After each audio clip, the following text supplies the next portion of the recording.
Okay, so you guys, what kind of functions have we not taken derivatives of yet? Trig functions, right? Okay, so that's what we're going to start out with today. Okay, some of these you're just going to have to memorize. And I'll show a little trick to kind of help you memorize them a little bit easier. But first thing I want you to memorize is the derivative of sinus cosine. I want you to memorize that the derivative of tangent is secant squared. And the derivative of the secant is secant x tangent x. Okay, once you memorize those three, these kind of go with those because, you know, once you memorize the derivative of sinus cosine, this is just the opposite, except you got to remember to put a negative on it, right? Once you memorize the derivative of tangent is secant squared, if you replace each of those with their cofunctions, like if you replace tangent with cotangent, replace secant with cosecant, that kind of flows from there, doesn't it? That'll help you remember that one. And again, you just have to remember to put a negative on it.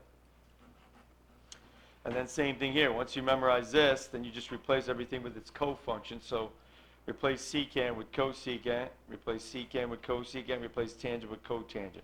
And then again, just remember to put a negative on. Okay, so in general, the ones you're taking the derivative of that begin with the letter C all have a what? All have a negative, so that'll help you remember which ones have the negative, right? And all the other ones are positive, right? So I just kind of cut down the memorizing a little bit for you, but you do have to remember these because they're going to be on every test the rest of the year. Okay? Got it? Now, important note. Again, I pointed this out before, and I got to say it again today because it's going to be coming up quite a bit. You got to know the difference between that and that. Are those the same thing? Look at them, guys. Are those the same thing? No. Here, when the angle is, when the exponent is between the trig function and the angle, you should think of it as the whole sine that's being squared. So you might want to write it like that. Okay? This, when the exponent is only on the angle, then you should think of it as sine of the x that's being squared. Right? So they're not the same thing. Okay. And so again, if I were you, when you see that, I would write it like that with the parentheses. Same thing here. When you see that, if I were you, I'd write it like that with the parentheses, right? Okay? So, here we go. I want you to find the derivative of that. Now, when you look at it, it's a product where both factors have a variable. So you must use the product rule. You have no choice but to use the product rule there. Because again, it's a product where both factors have a variable. Okay, so here we go. Product rule says to take the derivative of that, you take the derivative of the first function times the second function plus the first function and then times the derivative of the second function. And again, what's the derivative of sine? Cosine. All right, after that, you know, I just simplified it. If you want, you could pull out a what? If you want, you could pull out a what, guys? An x. Okay, I didn't, but you could have. Okay? All right, let's look at the next one. Okay, I want to take the derivative, and when I go to take the derivative of that thing right there, I notice it is a product, right? Where both factors have a variable. So on that alone, you're going to have to use the product rule. Okay, so that's what I did. I took the derivative of the first function, which is 3, times the second function, which is that, plus the first function, which is that, and then times the derivative of the second function. What's the derivative of cosine, guys? Negative sine. Okay, so everything I circled in red here is a derivative of that thing. Okay, and then I'll use a different color here. And then you got plus. Do I need the product rule on 3 cosine x? No, I do not. Why? Because the 3 doesn't have a variable. So you do not need the product rule on that. So to take the derivative of 3 cosine x, I just leave the 3 alone and multiply it by the derivative of cosine, which is what? What's the derivative of cosine? Negative sine. Okay, and then you simplify this, and these end up dropping out. No, they don't drop out. Sorry. What happened was, no, nothing dropped out. That was it. I thought something dropped out. It does not. So that's it. Just simplify a little bit, and that's your answer. Got it? Okay? All right, another one.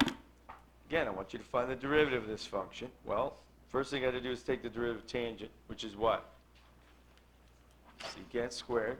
Okay? And then when you go to take the derivative of that, do you need the product rule, yes or no? No, because the 2 does not have a variable with it. So you do not need the product rule there. So you just leave the 2 alone and multiply by the derivative of secant, which is secant tangent x, right? Got it? Secant x tangent x. And then, again, I just go to there, and then what did I do? I pulled out a what? Pulled out a secant, and that leaves me with this final answer for my derivative, okay? All right, so again, try and factor your answers. Next one.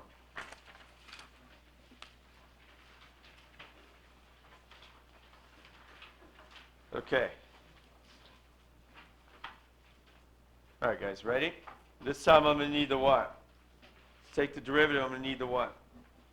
The quotient rule. So here it goes. Ready? Okay, so I take the derivative of the first function. So what's the derivative of secant, guys? What's the derivative of secant? Secant tangent. Okay, so you put secant x tangent x. That's the derivative of the first function.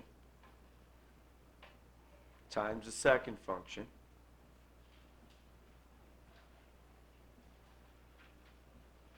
You know what, let me do it on a separate piece of paper. I don't want to cram it in there.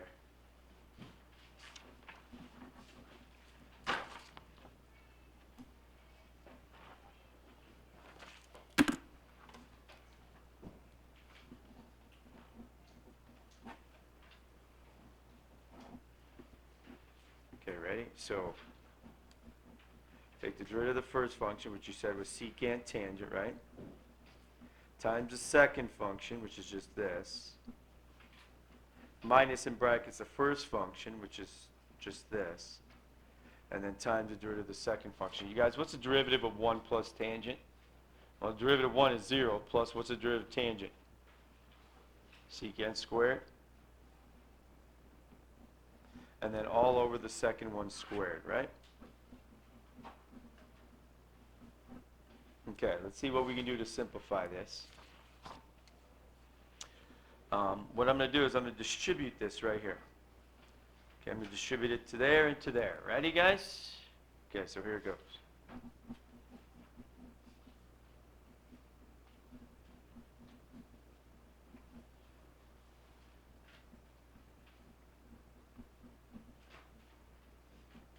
And then this is going to turn into a secant cubed, isn't it? Right? Agreed, guys?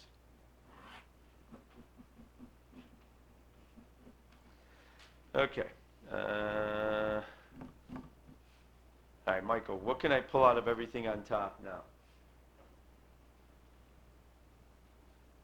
Oh, he's not here. Figures. Okay. Ryan, what can I pull out of all three things on top? Secant.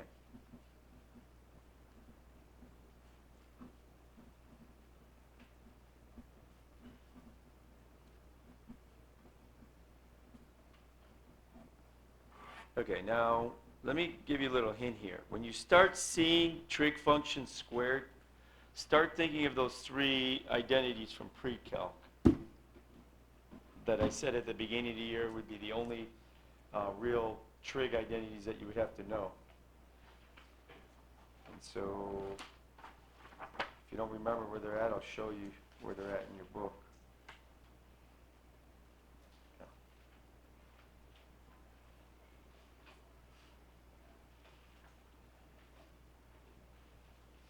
Yeah. Okay, there they are. They're the three circled ones. Okay, these are right in the front cover of your book.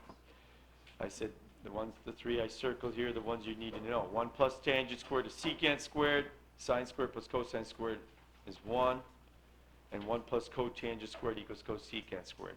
The only reason I'm going to bring those in is because I've got a pretty nasty answer that might be able to be simplified. That's the only reason I'm looking, right?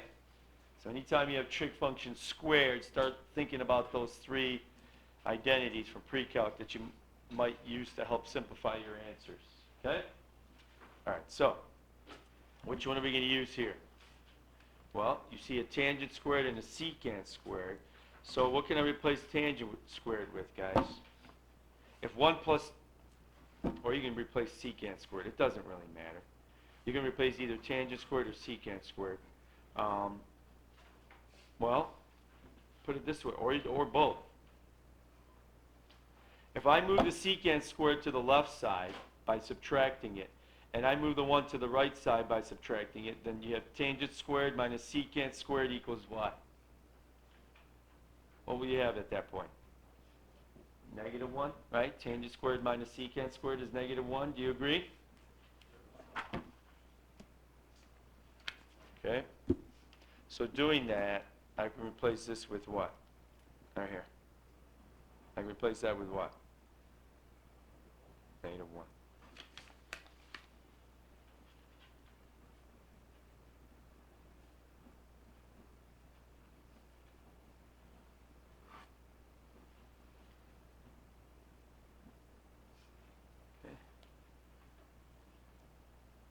I know, it's maybe a little bit nicer now. I don't see anything else I can do there. But trust me, if you were trying to find the zeros of this derivative, which you will eventually, this is going to be much easier to deal with than that previous step. Okay? And that's the reason you need to do it. All right, so that's example 4A. All right, let's look at B. Okay, so B says, let me go back to here. Let me copy this down here.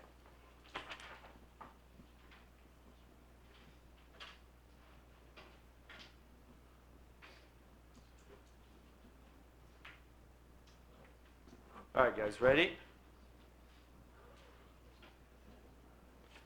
Okay, it says, for what values of x does f have a horizontal tangent line, right? So, Sean, when I have a horizontal tangent line, what should you be thinking? F has a horizontal tangent when what? When what? In general. In general, not on this function, just when does f have a horizontal tangent line? When its derivative equals what? That's right, 0. Okay, so to figure out where f has a horizontal tangent line, you need to figure out where its derivative is 0. So here's the derivative. Guys, when is any fraction going to equal 0? When it's what? Yeah, when the numerator equals 0. So to figure out when this is 0, you need to set that equal to 0 and solve, and set this equal to 0 and solve. Okay, are you ready? Because when either of those is 0, the numerator will be 0. Do you agree? Okay? All right, well, secant is the same as 1 over cosine. All right, can 1 over cosine ever be 0? Can it?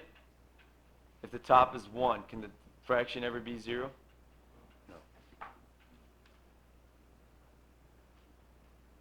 Okay, so there's no values of x there.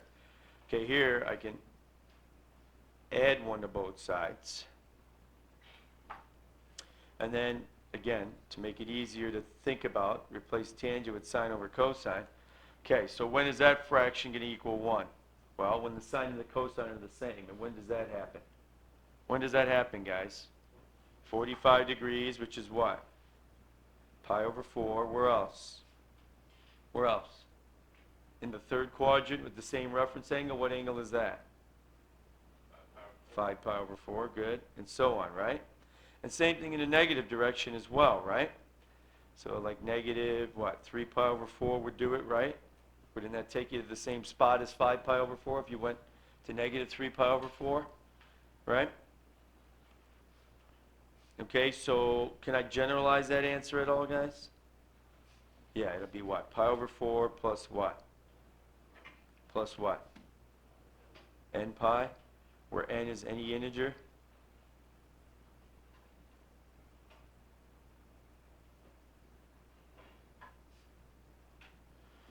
So as long as n is, any positive or negative integer, that'll cover all the angles. Won't it? Won't it, guys? Yeah? Okay. Okay. All right, so any questions on what I just did?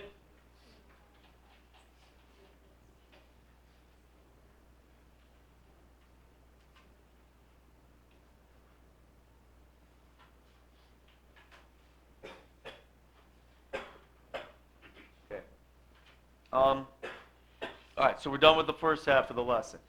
So you have a whole bunch of problems on the assignment where you're going to have to use, your derivative rules that you memorized along with whatever else I give you, like the quotient rule or something like this, and then just find a bunch of derivative trig functions, okay? All right, the second part of the lesson goes back to limits, okay? Okay, so in deriving some of the formulas that you've been dealing with here today, it's often necessary to use the following limit formulas. And there's another use for these as well. Sometimes you can use these to evaluate other limits that you could not evaluate before today. So what I'm saying is you got to memorize these, right? If you ever take the limit of sine theta over theta, where theta goes to 0, okay? And by the way, these three angles have to be the same, okay? So the limit of something in that form will always equal 1. And then you have to memorize this one as well. When you take the limit of the cosine of theta minus 1 all over the theta, as theta goes to 0, it's going to be 0. And again, these three have to be the same before this will work. Is this following? Okay? You guys follow me on this? Okay. All right, so the first example I typed up for you so you don't have to write anything down. All right, so anytime I give you a limit, what's the first thing you always try? Always. Substitution. So if I put a 0 in there and a 0 there, I get sine of 0, which is 0 over 0. I get 0 over 0, which is undefined. Now, normally there'd be a trick, right? An algebraic trick to get unstuck, but not with trig functions. And so in that case, you're going to have to start thinking about these two memorized rules here. All right, it looks maybe like this one, kind of, right? But not exactly. What's wrong? Why does this not quite fit that the way it is? Because what did I say? All three angles theta have to be what? The same. Okay, can I make them the same? Well, I'm going to try. Are you ready? Okay.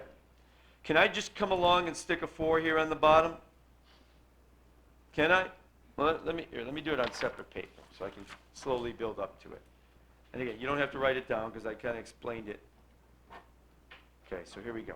Again, I would like to use that memorized rule where, this might equal 1, but I would need the three angles to match, right? Okay, can I just stick a 4 there without changing the problem? No, I cannot. However, well, what did I just do? I just multiplied the denominator by 4. I'm allowed to do that as long as I what? Multiply the numerator by 4. Now am I okay? Okay. By the way, there's nothing stopping me from pulling that 4 out now, is there? You can pull your constants out of a limit, can't you? Okay, so this is where I'm at now. So now I'm here.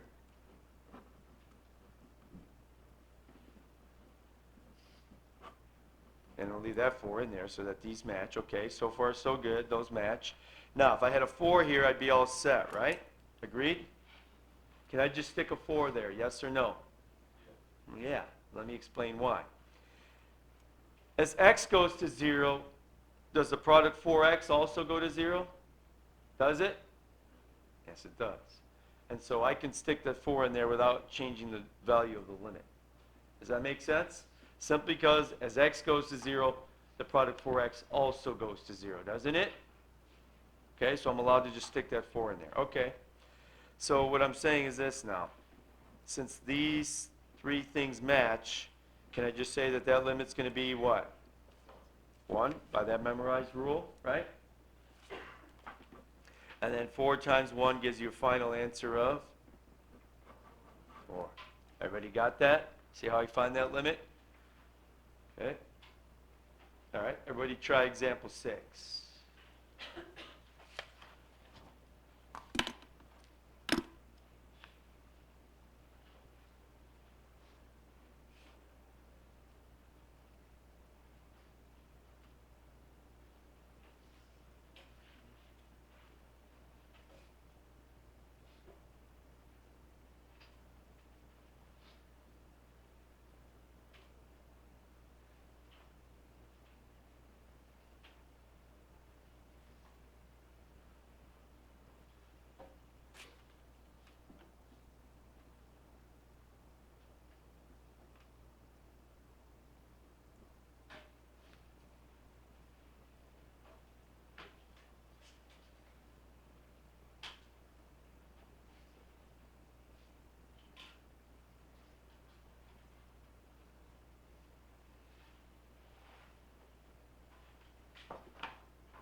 You guys, one thing you can't do is pull a constant outside of the trig function. If there's a constant inside the trig function, you cannot just pull it out, right? You cannot. You can pull a constant out of the limit, but you can't pull a constant out of the inside of the trig function.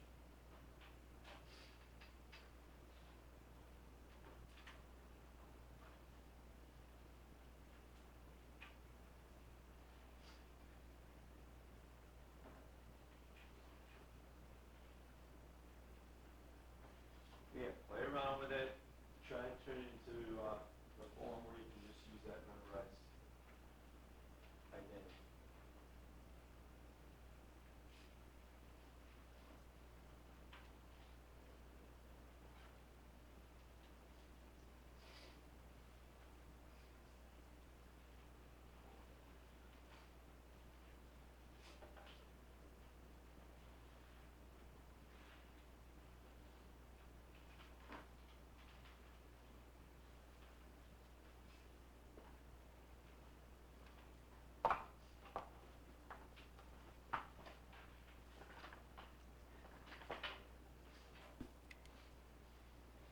Okay, ready, guys?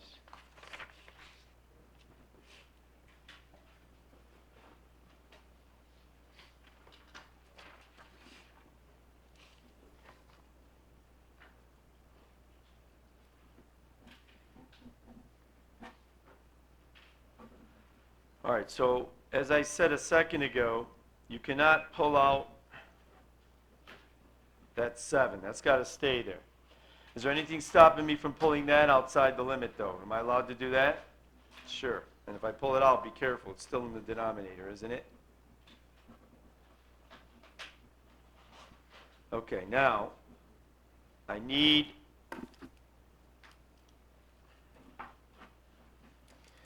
these three things to match before I can use that identity, right?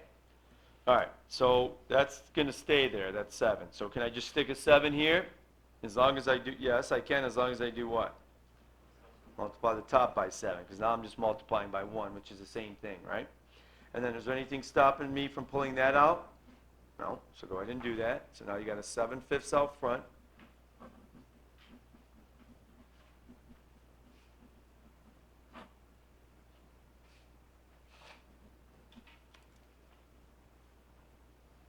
All right, now, well, these match. That's good. Now, if I could put a 7 here, I'd be all set. Can I just stick a 7 there?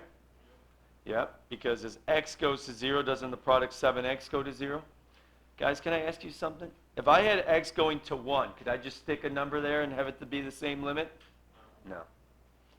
No, because that would not be the same, would it? Because if x was going to 1, what would 7x be going to?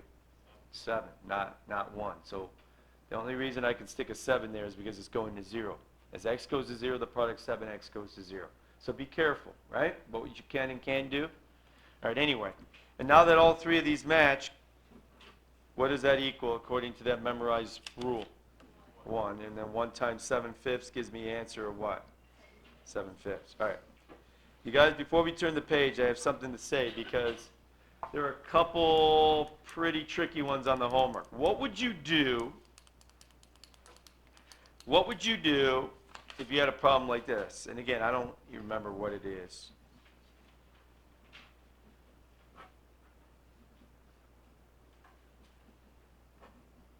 What would you do on something like this? You would what? You'd have to split it up into what?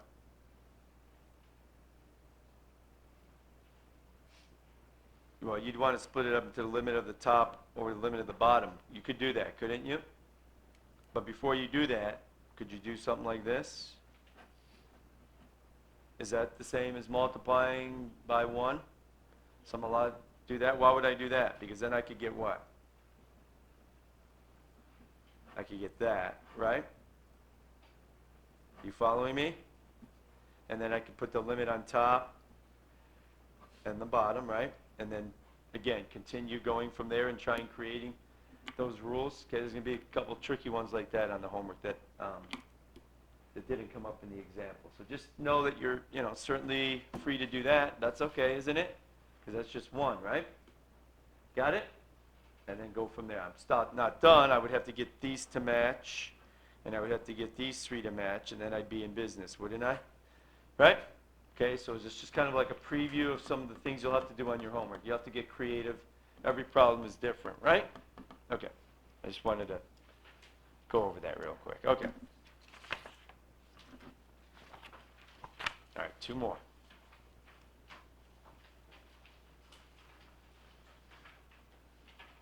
By the way, cotangent is the same as what, guys? What's cotangent the same as? Cosine over sine. And when you put a 0 in on that sign, you end up with a 0 in the denominator, don't you? Yes? And so you're stuck, right? You end up with 0 in the denominator. When you try substitution, it doesn't work. Okay, so my hint is, again, to replace cotangent with cosine over sine, and then multiply the numerator and denominator by 1 over x. So here we go.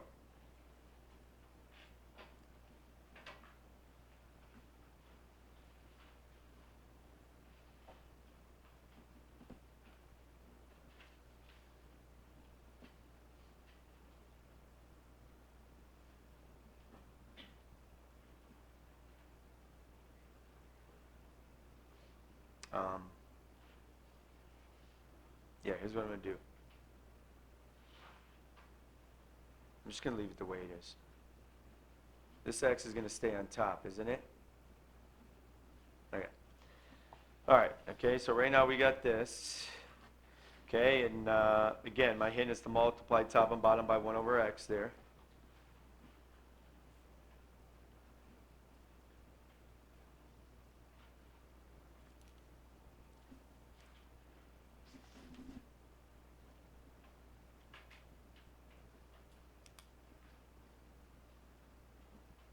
So doing that,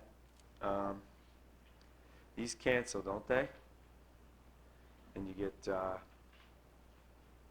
cosine of x on top, and on the bottom you get sine x over x. Following me, guys? Right? And then, again, there's a limit law that says when you have the limit of a fraction, you can split it up into the limit of the numerator over the limit of the denominator. So doing that,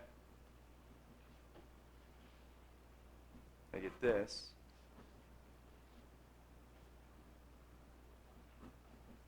Okay, and then on top, guys, by substitution, what's that limit? What's that limit? What is it? What's cosine of 0? By substitution, you get what? Come on, guys. What's cosine of 0? What? I don't hear anybody. 1. Thank you. Thank you. And then the bottom, does that fit that memorized rule? What is that? What is it? 1. So what's your answer? 1. Okay? All right, everybody try example 8.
Guys, there's no t squared in the bottom, is there? No, then why do I see two fractions with a t on some of your paper?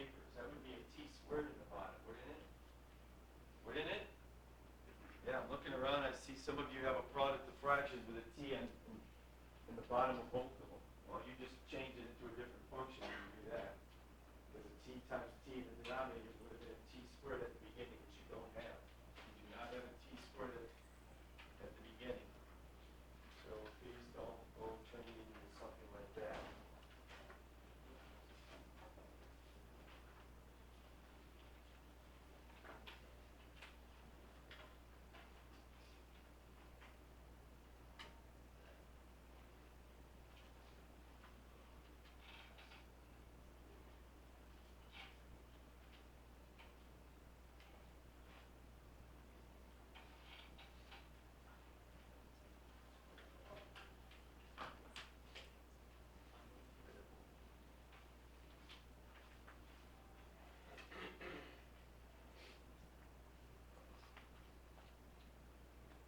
Okay, ready guys?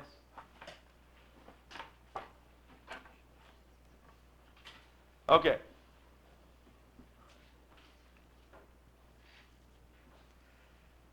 All right, guys, what's being squared there? Just the t or the whole trig function?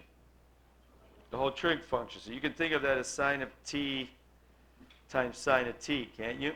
And by the way, before you do anything else, when you put a 0 in, what do you get? Yeah, you get 0 over 0. You get undefined. You're stuck, right? So you have to get creative here. And so what I'm going to do is this. That t is either going to go under here or under here, but not both. That's what I saw in some of your papers. Some of you put a t there and a t over here. Well, then you just made the denominator t squared. You can't do that, can you? No. Okay. Now, again, there's other ways to do this, guys. But anyway. So if I split that up into that, my limit laws then allow me to split it up into the product of two separate limits, right? Everybody agree? I can split it up into that times this, right? And according to memorized rule, what is this limit, guys? Quick. What's that? 1. And then by substitution, what do you get when you stick a 0 in there? 0. What's 1 times 0? 0. Your limit here is 0. Does that make sense? Okay? Okay.